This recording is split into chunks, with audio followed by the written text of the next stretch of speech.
Hey everyone, and welcome to the Sharpening Report. I have an amazing series of episodes for you, and I will be using this same intro, so if you think this is just a repeat video, it's not, just keep watching.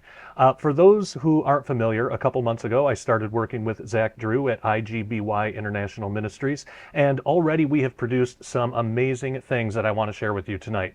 So not only am I co-hosting on his show, The Zach Drew Show, but I've also started a brand new exclusive show called Peck Perspective, where I talk about the weird things of the Bible that's not commonly talked about in church. So everything from aliens to doppelgangers to near-death experiences and beyond. And also, Zach and I have big plans for the future of Daily Renegade, but I'll have to report more on that later. Now, I know much of my audience may not be familiar with Zach Drew or IGBY, so for the next several weeks, I wanted to play clips of videos that we've been working on together from a wide variety of topics. And I also hope that you'll consider subscribing to the Zach Drew Show on Rumble, YouTube, and definitely check out ZachDrewShow.com, click the IGBY store, and sign up for the Paul Revere Club so you can get my exclusive show, Peck Perspective, every month. And this is how you can also watch full videos of everything that we do. So without further ado, here are some things Zach and I have been working on.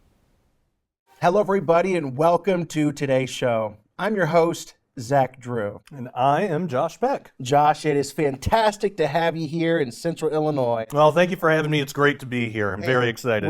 We picked up his family. Andrew Bowers is actually just off the camera over here, and went and picked up his family in Missouri. And tell us a little about your family. Oh, yeah. So I'm married. We have 5 kids, big family. And yeah, like you said, we just moved here the other day, actually last week.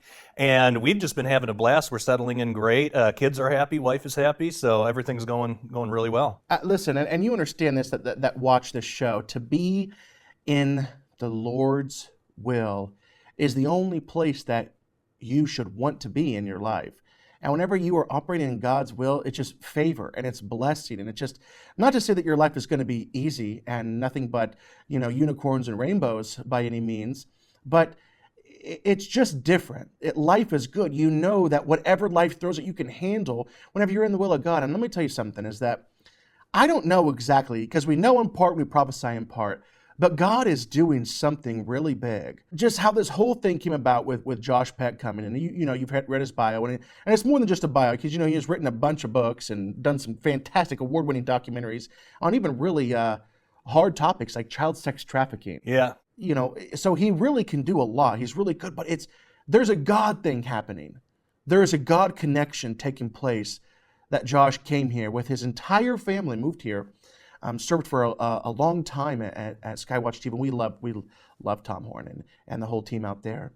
But what God has set us out to do,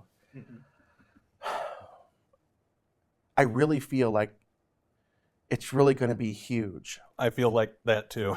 And, throughout this whole process, because it's such a big move and big change, Christina and I have, obviously put a lot of prayer into it. And when I was praying, I said, Lord, you know me, sometimes I can be spiritually dense when you're trying to tell me something. So if this is what you want me to do, please make it so obvious that it's undeniable. And he has, and he still is, time and time again. So we've been getting a lot of confirmations, and I fully believe, Christina does as well, and I know you do, that what we are setting up to do is going to be huge and unlike anything that the church has seen in all of history. It's going to be big. The church can fully operate and set out to do what the Word of God has called us to do. Amen. While simultaneously throwing the 501 status in the garbage. Amen. For nearly 2,000 years, until the Johnson Amendment, 1950s or whatever it was, the churches didn't have 501s, and all the 501s have done is muzzled us. That's right. From being able, and it's desensitized. It has removed our cojones. Mm-hmm. You either get muzzled or you get taxed. That's right. Mm-hmm. That's exactly right. And the fact of the matter is this: is that we're setting out on a venture. You know what? We're going to have to start paying taxes. And the 501 in this regards, the Zach Drew Show 501, everything, I believe that it will remain in place for people to still give for doing the Lord's work in other ways. Absolutely. But to avoid the muzzleship, if that's even a word, of the government, we are starting a new venture, an online internet network, and it's going to have to be for profit, because that's the only way that we can set this thing up. And what it's going to do is we can talk about the Lord in the exact same capacity. The thing is, I said that 501's muzzle. There are certain things that we've done on this program that technically, I'm not going to go into it, but let's just say they haven't been able to muzzle me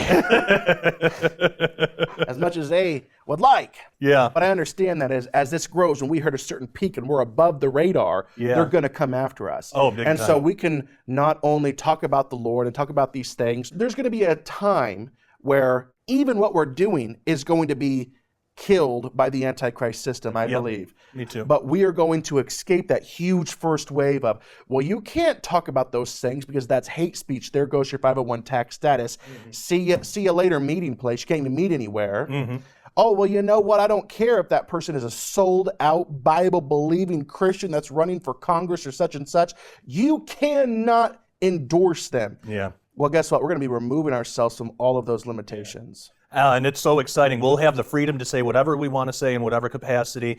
People will be able to hear us. We won't have to worry about censorship because, I mean, YouTube and all of these other places constantly ministries are getting censored left and right. I mean, I've had it happen. You've had it happen. But what we're building, what we're actually going to be able to create here for your amazing audience, well, for our amazing audience now is we're going to have total freedom to be able to say whatever the Lord puts on our hearts. Our leading article, which we will branch from quite radically, but it lays the foundation for today's program, is this. Here's the article's headline. It's from the New York Post. Amazon shuts down customers' smart home devices after delivery drivers' false racism claim. Josh, take it away. Yeah, so this is a totally insane story, but I think we're going to see more of this in the near future. But to lay the foundation, this man, a black man, only reason I bring up his race is because people are going to see just how ridiculous this story is. His name is Brandon Jackson. Well, he got a delivery and his Ring doorbell said something, and the delivery man who had earphones in took it as a racial slur. So this wasn't even Brandon Jackson that said it, it was the Ring doorbell. The delivery man had earphones in, so he misunderstood. The doorbell actually said, "Excuse me, can I help you?" Those racist. I know. The delivery man took it as a racial slur and complained. I don't even think Brandon Jackson was home when this happened. Well, come to find out, the delivery man complained to Amazon, and Amazon shut off his smart home services. So like lights and stuff. It was like that for 6 days while they did an investigation, and then it turned out they turned out he was completely innocent. He didn't say any racial slur, you know. And it is an irony situation that the man himself that was accused of racism, and gosh, you can't say this in today's woke culture, but the irony of it is that he himself was black. Yeah. But the delivery driver, because he's behind a Ring doorbell, he couldn't see the color, and he just naturally assumed, well, the man said something. It must have been racist. I feel like this delivery driver is the same type of people that whenever they order something at Subway and the cashier says, "Have a nice day," they scream back, "Don't tell me how to live my life!" Yeah, right? I mean, yeah, no kidding. It just doesn't make any sense. It's totally insane. So for 6 days, he didn't have his smart home services while they performed this investigation. Now, isn't that proven guilty before innocence? You know, he has a quote here too. This is a direct quote from Brandon. He said, "I do want to note that since I host many of my own local services and many devices are local only, I only lost the ability to use Alexa. My home was fine as I just used Siri or locally hosted dashboard if I wanted to change the light's color or something of that nature. However, this was a huge overreaction, and I'm hoping we as consumers get more protections and will truly be able to own our own devices." Now, so some people at home might be thinking, well, why is that such a big deal? If he was able to still control everything, who cares? Well, it's because in the very near future, the more and more that we get accustomed and the more we depend on these technological services and smart homes and stuff, think about in another 10 years, can they shut off your water? Can they shut off your electricity totally? What if you're having a phone call with a friend and you happen to say something that AT&T doesn't like? Can they just shut off your phone services because of that? This is a small example of what I believe we're heading towards. And really, ultimately, it's prophetic in nature because, as we know, there's a very popular prophecy about the mark of the beast, that you won't be able to even participate in the economy. And I think we're seeing some of the precursors of that now with stories like this. ESG stands for Environmental Social Governance. and some would even refer to it as social justice governance because it's a very woke program. It is a credit score of sorts issued by the banks that measure how green your company, your business, your investment opportunity is. A poor score will result in loans and investment opportunities being denied. Another tentacle of climate change to cripple America. The EU has already codified. Am I pronouncing that word? It's like potato. I read online. Some people are like, no, it has to be codified. And others like, no, it's codified. And there's like, it's like they're drawing a line in the sand. It's a very black and white issue, apparently. But anyway, I've heard it both ways. Potato. Yeah. The EU has already codified ESG through something called the CSRD, Corporate Sustainability Reporting Directive, which will affect hundreds, if not thousands, of U.S. companies that do business in the EU. Now, I am going through this quickly. It will absolutely blow your mind if you go and watch our previous programs on ESG. But the Heartland Institute's Justin Haskins has previously described how Merrill Lynch and actually a couple other large banks are issuing ESG credit scores for individual customers as well. That is why this is terribly important. What will it do? Why don't you just go and study the social credit score system in China? Because that's what it's going to do. Mark my words. If you don't know about it, you're going to know everything there is to know about it in the next couple of years. ESG. They will shut you down and turn you off. This story from Amazon is a foreshadow of what's to come. Just last week, we did a program. The entire program was discussing how the Fed is buying your data right now. They're buying your data, everything. From where you go, from your online search history, everything. Now, what they will do with it can only be ominous in nature, is my belief. I'll just show this just by a quick wave review. This is last week's article. The feds are buying mountains of your personal data, and one day it could be used against you. Listen, the elite need the fourth industrial revolution. They need the 1 trillion connected devices that we've talked about them saying. They need everything connected to a global brain, their term that they've coined, gathered and analyzing the world's data in real time, because once they have that, they have everything. One false move and you, my friend, are excommunicated from the world of commerce. The world which makes this globe turn around on a daily basis. Be banned from the language which mankind speaks today. Just ones and zeros. Banned. You're gone. You're shut off. You're shut out. You're excommunicated. This is prophetic, people. Yeah, we can really see how. Tell me if this sounds familiar, and think about how this is set up today. Revelation 13, 15 through 17. He was granted power to give breath to the image of the beast, that the image of the beast should both speak and cause as many as would not worship the image of the beast to be killed. He causes all, both small and great, rich and poor, free and slave, to receive a mark on their right hand or on their foreheads, and that no one may buy or sell except one who has the mark or the name of the beast or the number of his name. They get that mark through worship. They have to comply. We're seeing the precursors of that now. If you don't comply, your YouTube's gone. If you don't comply, your Amazon Smart House is shut off. And this is just the beginning. Like you said, in the next couple of years, it's just going to get more and more insane. That's right. We have moved from the have and the have-nots to the watchers and the watched. Of the big frightful five, and how they're even working with the government to shut you down and shut you off and to excommunicate you from the world. That's prophetic. That's what's coming. And that's why we're working on some things to protect us from this first wave. Absolutely. I want to show you how this isn't a new idea. This is a video from 2017 that has resurfaced on social media showing BlackRock CEO Larry Fink boasting of forcing companies to bend the knee to diversity, equity, and inclusion, which is DEI policies, and its environmental social governance, ESG system. Play that video now. Well, behaviors are going to have to change, and this is one thing we're asking companies. You have to force behaviors, and at BlackRock we are forcing behaviors. 54% of the incoming class are women.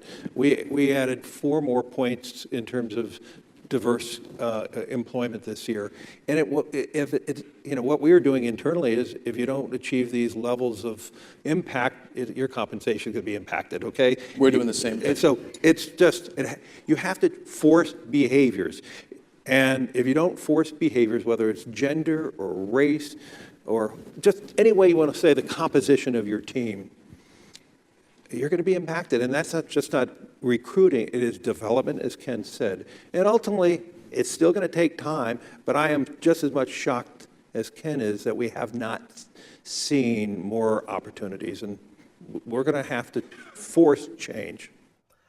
Listen to that quote. Was that not shocking? No kidding. When it comes to implementing gender, race, equity, inclusion initiatives, you have to force behavior. BlackRock CEO Larry Fink, here's another quote from him that you heard in that video. If you don't achieve these levels of impact, your level of compensation could be impacted. Whew, that's a threat. Threatening to destroy you and your family through destroying your livelihood that you have become dependent upon. And by the way, some people aren't in the investment world. What is BlackRock? Everybody should know what BlackRock is because it is literally the world's single largest asset manager with right around $10 trillion in assets under management as of 2022. Wow. Now, you heard another gentleman on the panel say, whenever BlackRock CEO Larry Fink said, if you don't achieve this level of impact, your level of compensation could be impacted. You heard another gentleman on the panel kind of pipe up and say, we are doing the same thing. And just in case you didn't hear that, listen to this little 6-second clip one more time. If you don't achieve these levels of impact, your compensation could be impacted, okay? We're doing the same thing. And so who was that? Well, I've asked them to put up a screen image from the panel as a whole from that video. And you see the man in red who is circled. That man is the man who said that, and that is Kenneth Chenault. He is the chairman and CEO of American Express, one of the most valuable companies in the world, doing the same thing. There is so much more that we could say on this topic and the topics we've covered. Yep. Yeah, we literally have pages of notes that we haven't been able to get to. But what's really exciting is we have something called the Paul Revere Report. Which you have taken complete control over. Yes, yeah, absolutely. And actually, the very next one that's coming out, I worked together with Andrew Bellers, but I did the commentary at the end. But we're going to, from now on, I'm going to take that up. But all of the information, not only from the show, but extra information that couldn't make it to the show is going to be available in the Paul Revere Report. So you want to make sure you get that to have all the information available. Lots more articles, lots more commentary, of course, lots more Bible verses, a lot to inform you. What is the best way that people can get the Paul Revere Report? So go to www.zachdrewshow.com, and from there, you click the store icon, store, and you'll see our coffee and the Paul Revere Report. Sign up for the Paul Revere Report, and you'll get that on a monthly basis, sent every month to your email, okay? So do that right now. You can also write us at P.O. Box 797, Decatur, Illinois, 6525. It's a strange account where the Apostle Peter was mistaken for his angel. What is this passage about, and what does it say about ancient and modern beliefs in supernatural twins? All this and more on today's Peck Perspective.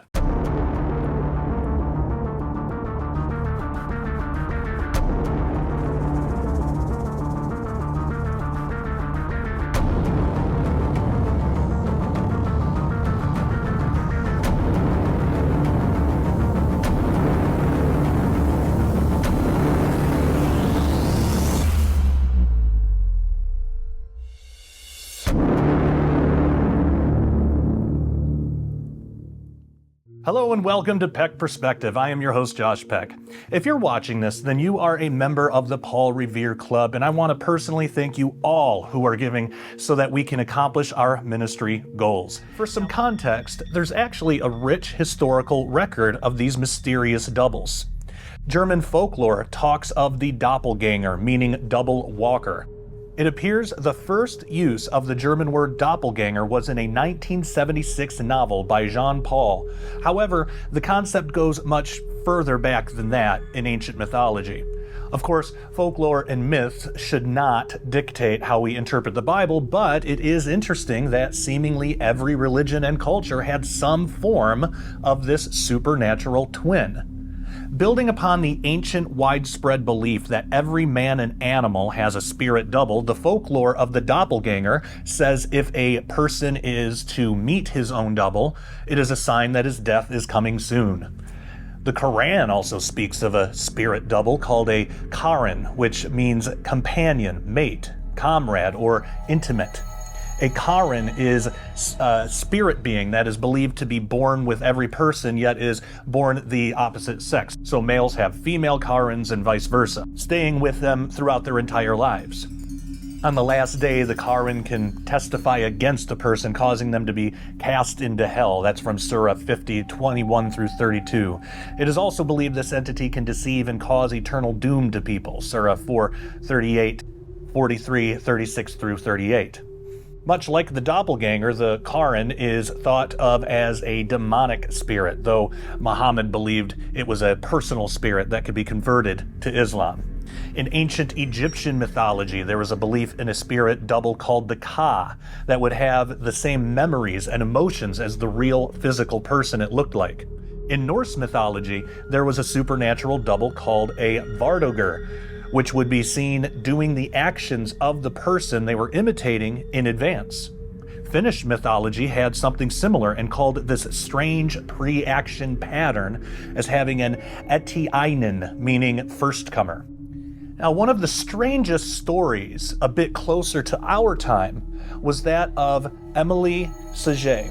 Now, according to the account of 3 authors and 1 witness, Emily was a French teacher working at a boarding school in Latvia in 1845.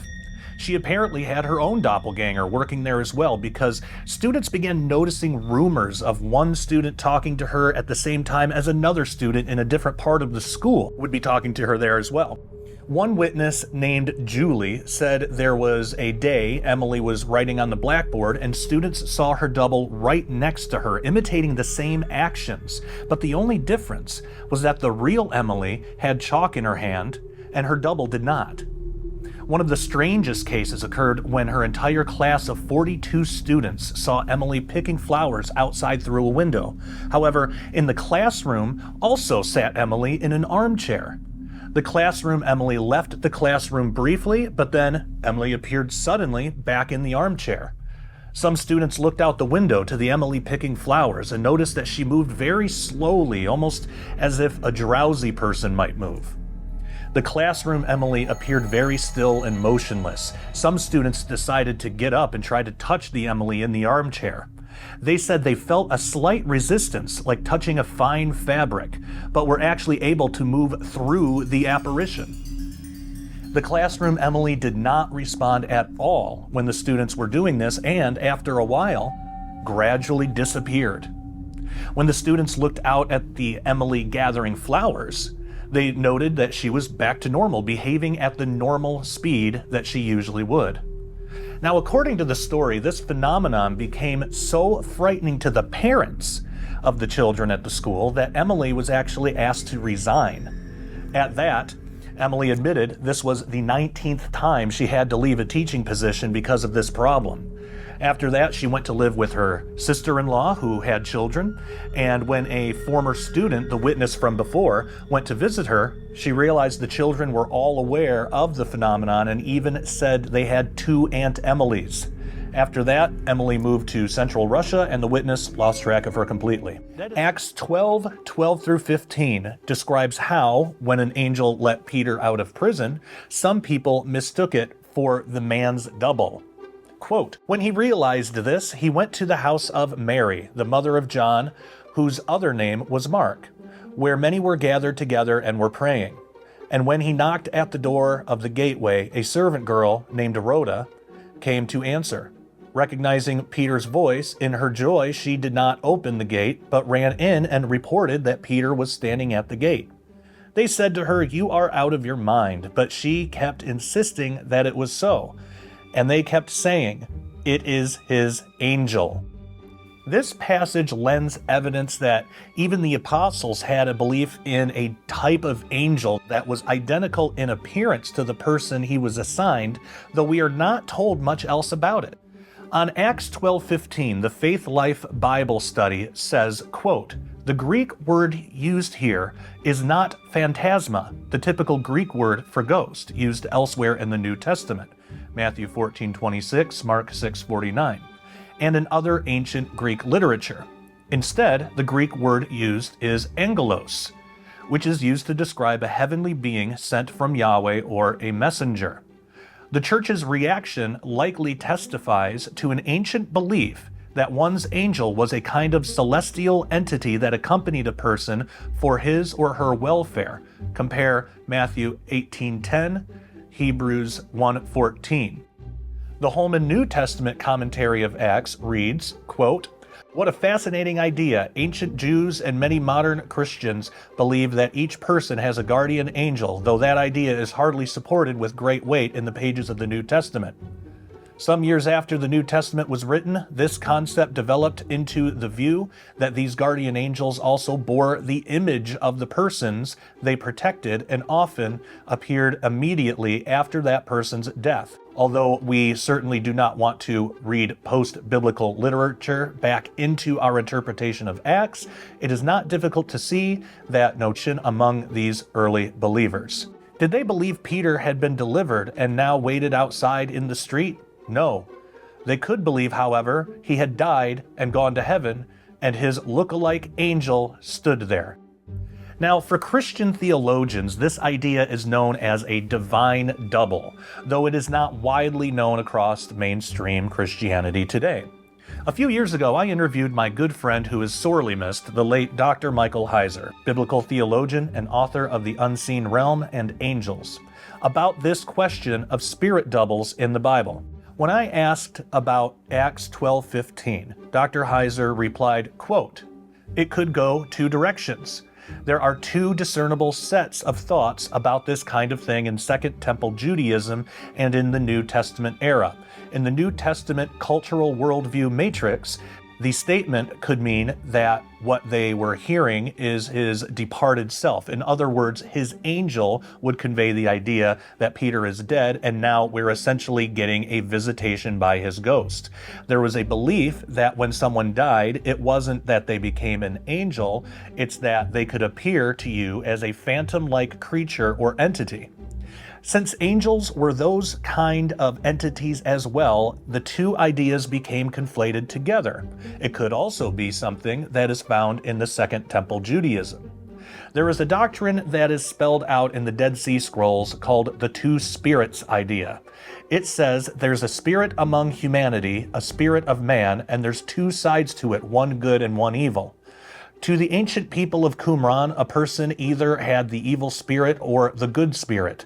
So you can see how that idea could glom on to this divine double belief, end quote.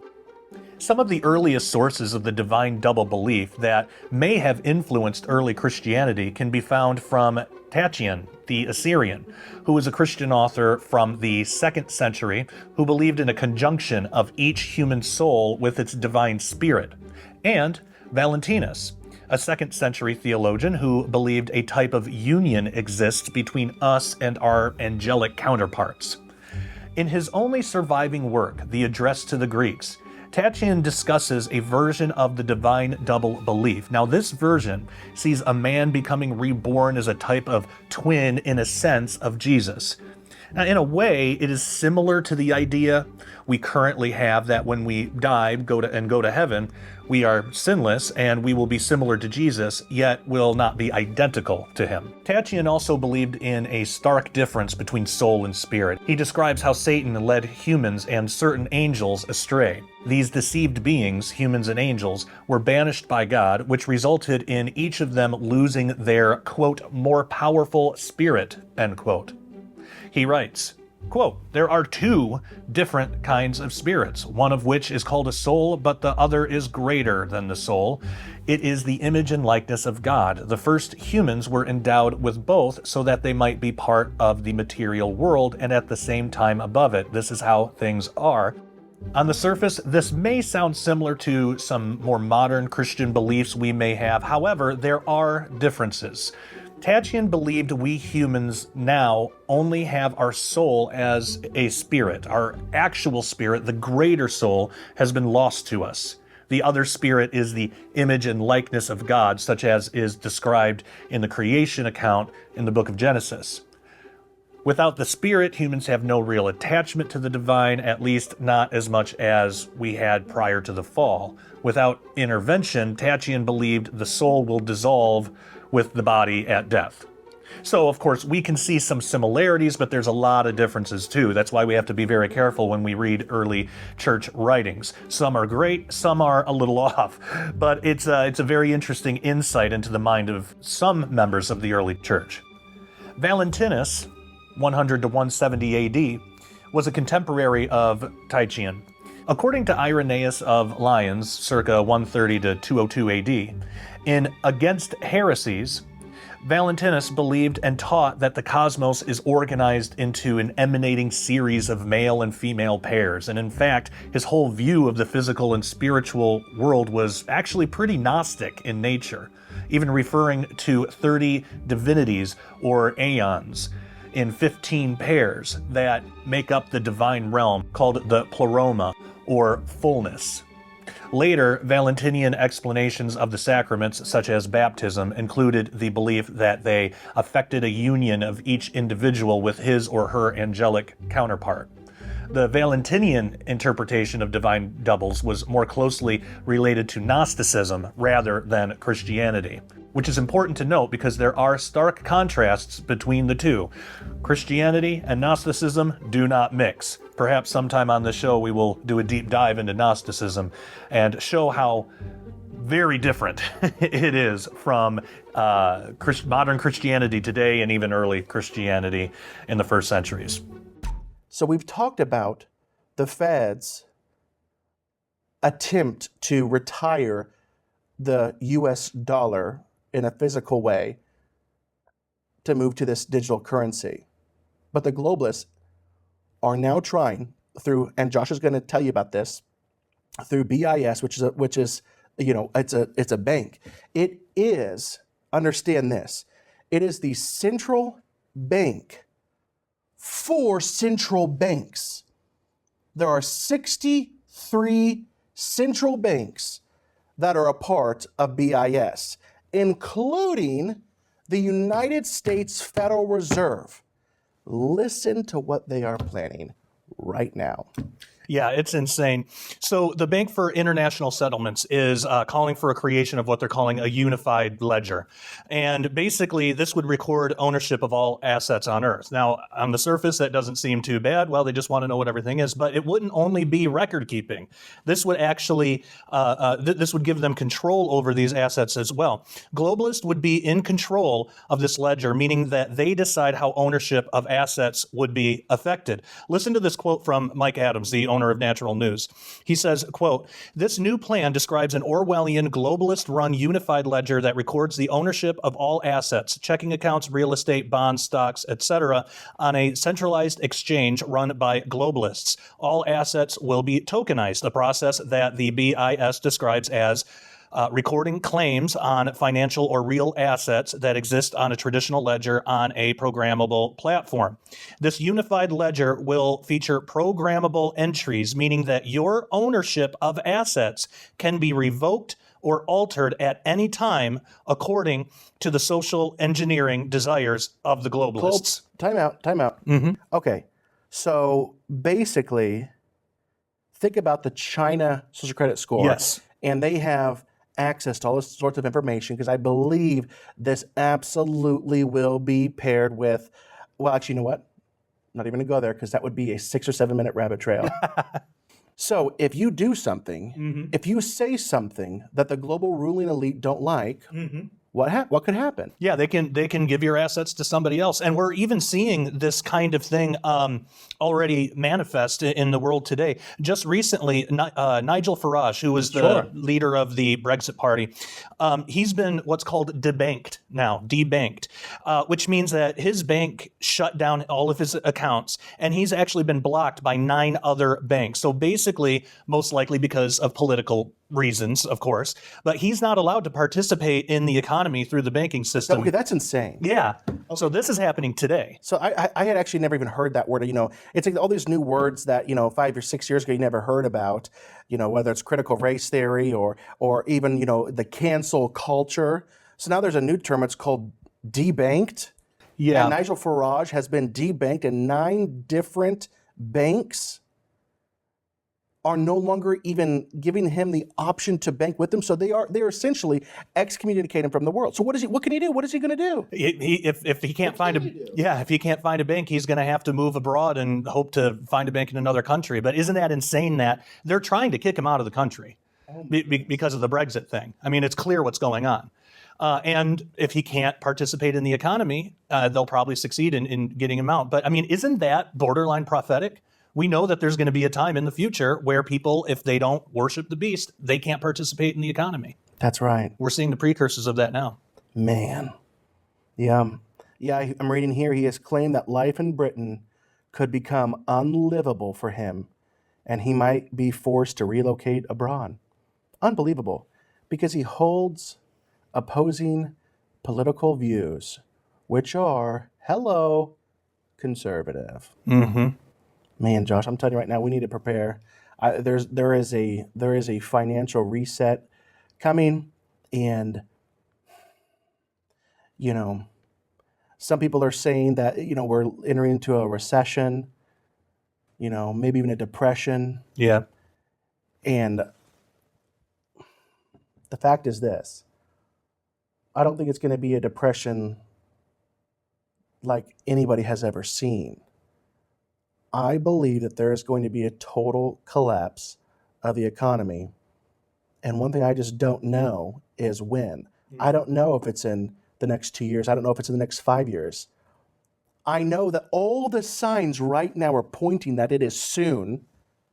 And also prophetically, as we read the scriptures, we understand that there will have to be a total and complete financial reset for the Antichrist to be able to monitor and control every transaction that is done throughout the entire globe. We also understand for that to take place, little technology tidbit here, is that everyone will have to be connected and everyone will have to be able to have internet, which is something else we're going to be talking about on this program. It's time to prepare, okay? You need to have your basics. You need to have food. You need to have water. But here's the fact.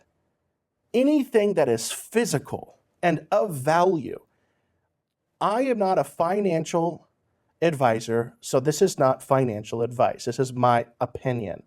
My opinion right now is that you need to consider divesting from the dollar and investing into physical assets. And I don't just mean gold and silver.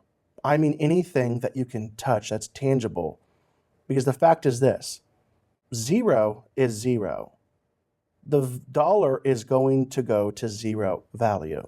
So if you have $100 in the bank, there will be a day in the future where it will be worth zero, okay? And so let's say you buy something right now that is worth $100, you can touch and feel it. And I don't know, maybe it will appreciate in value, but let's say it does depreciate with this crazy thing that's going to happen by 30%. Well, my gosh, you've lost 30 cents on the dollar, right?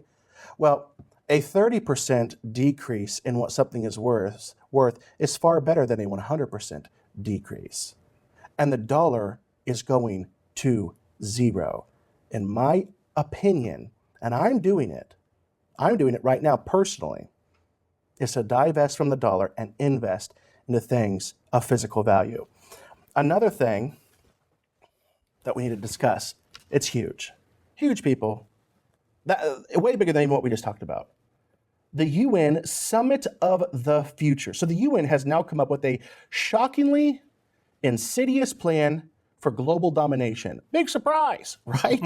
But first, to even attempt to make sense of this dark plan, the Summit for the Future that's going to be taking place in next year, and it's going to involve a pact after that. But first, before we even get into what they're doing, to even attempt to make sense of this dark plan, I think it's important to go over something that the UN released called Our Common Agenda. Now, Josh, what do you think of whenever I say the words common agenda? If I say, hey, we have a common agenda, what do you think? Yeah, and they'll use words like this. Usually you would think, well, this is for the common good. This is for everybody. This benefits everybody equally. They use deceptive words like that because it means exactly the opposite.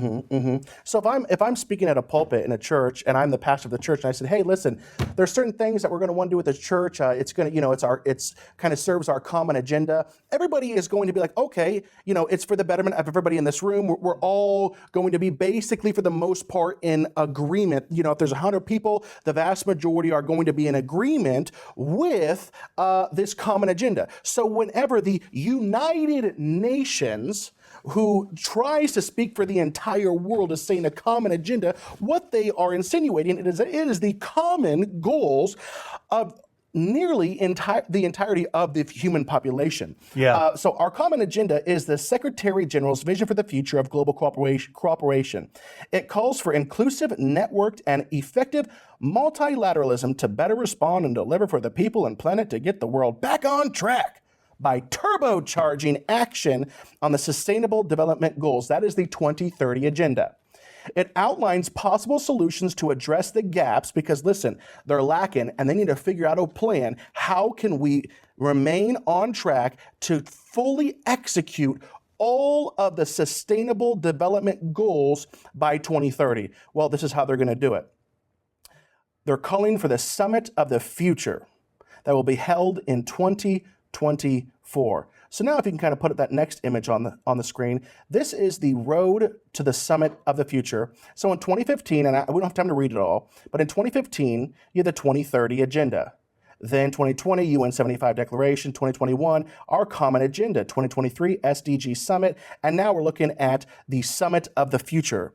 Now underneath that it says this: having welcomed the submission of our Common Agenda, the General Assembly passed a resolution in 2022 to hold the summit on September 22nd and 23rd of 2024, which is going to be taking place then. Okay, but let's go to, really quickly, the Common Agenda. There's 12 points.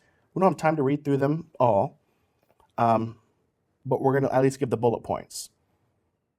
Number 1, leave no one behind. Hey, I mean, that sounds pretty good, right? Yeah. I think that's a common goal, right? To leave no one behind. Well, let's read what it means.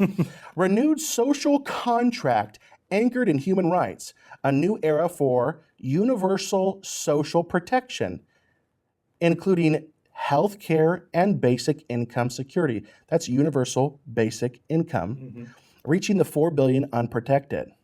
Adequate housing, education, and lifelong learning and decent work. That's cradle to grave, Big Brother.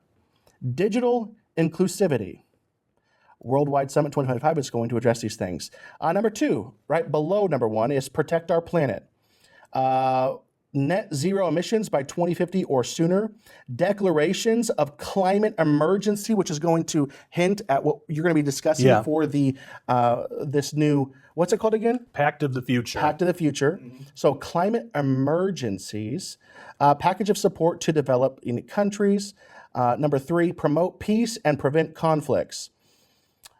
In here, it says reshape responses to all forms of violence, support regional prevention, put women and girls at the center of security policy.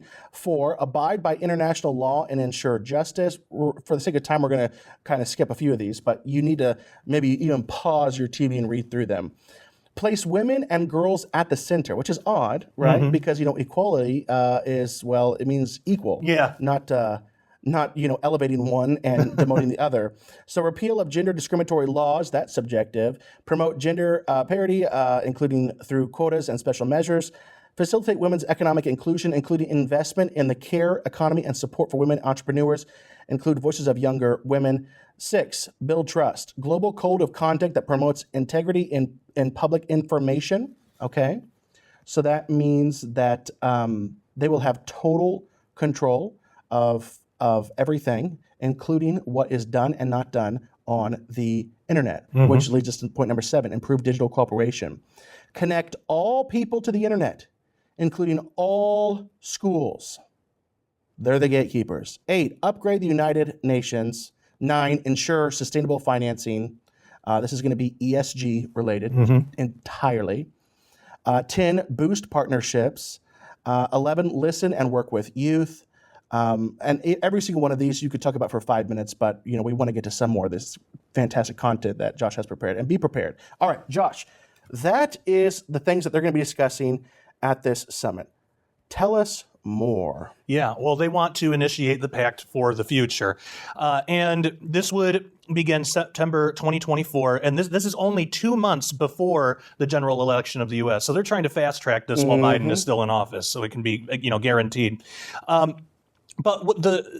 While there's a lot of things to discuss with this, the Pact for the Future, what's really horrifying is that it has a provision which would create an emergency platform for the UN when a so-called global shock, whatever that means, a global shock has occurred. Now, what constitutes a global shock? It's a really subjective term. So they would determine what that means. It could be climate crisis. It could be, a new strain of some pathogen or something.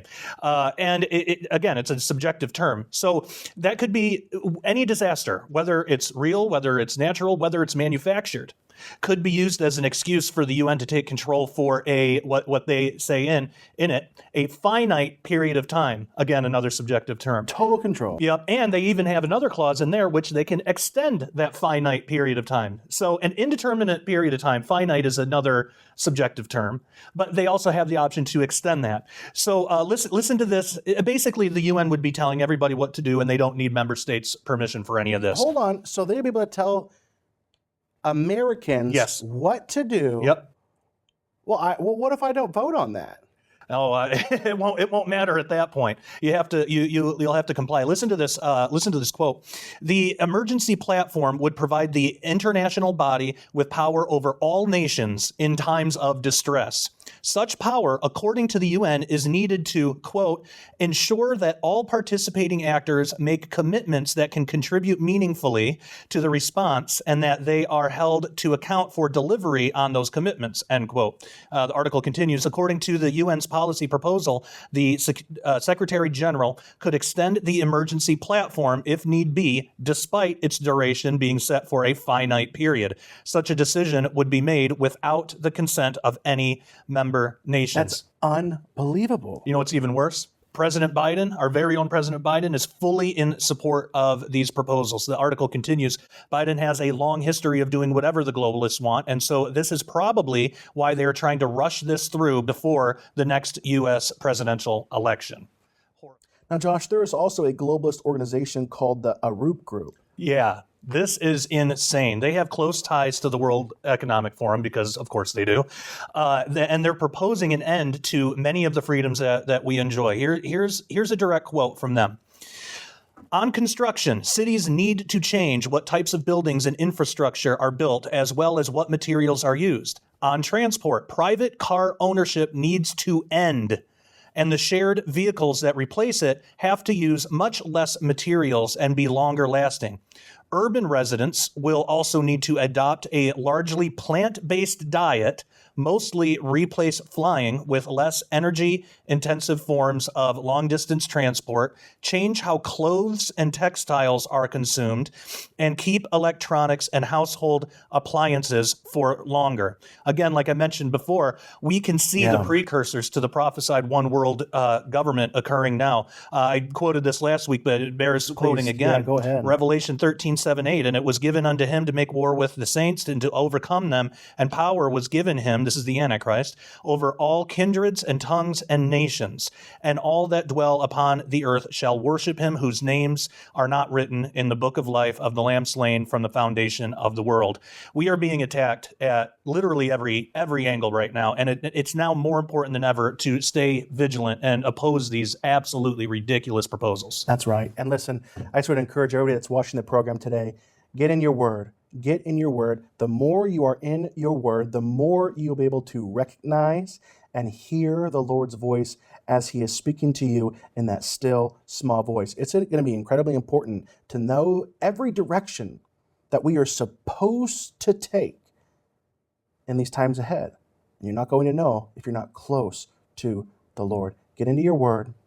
Make sure you have dedicated worship time with him every morning. And I'll end it with this by saying this. Listen, we have 5.5 full pages of content that we did not even get to. Mm-hmm. All of this info you'll be able to receive on a monthly basis through the Paul Revere Report. Go online, click the store button, and become a member of the Paul Revere Club right now. Or you can call 888-459-5727. And remember, all this content, the special commentary written by Josh, and Josh is going to be writing and editing his own show that you will be able to access exclusively through the Paul Revere Report. Become a member of that today and help support what we do. We love you guys, and we'll see you next week. In a world where information is everywhere, how can we separate the signal from the noise? Introducing the Paul Revere Club, your one-stop destination for breaking news, current events, and cutting-edge coverage of the latest developments in science, technology, politics, and so much more. Imagine finally having a place free of censorship where you can stay informed, inspired, and connected, all in one convenient location. But that's not all. At the Paul Revere Club, we go beyond the headlines. Dive into our rich collection of Bible teachings where ancient wisdom meets modern relevance. For those seeking profound insights into news, prophecy, and unraveling the mysteries of the world, our newsletter provides exclusive show notes from The Zach Drew Show and extra commentary from Josh Peck, combining to offer the ultimate source of information for truth-seeking individuals like you. Receive our monthly newsletter by joining the Paul Revere Club today and embark on a journey of knowledge, inspiration, and the truth of God's Word. Connect with a community of like-minded brothers and sisters passionate about staying informed and understanding the signs of our time. Signing up for the Paul Revere Club has never been easier or more affordable. For a monthly donation of only $30, you can unlock a world of knowledge at your fingertips. Simply call our toll-free number, 888-459-5727, and tell our operators you would like to join the Paul Revere Club. Or go to ZachDrewShow.com, click on the IGBY store, click the Paul Revere Club icon, and sign up today. The Paul Revere Club. Prophetic warnings to pierce the darkness.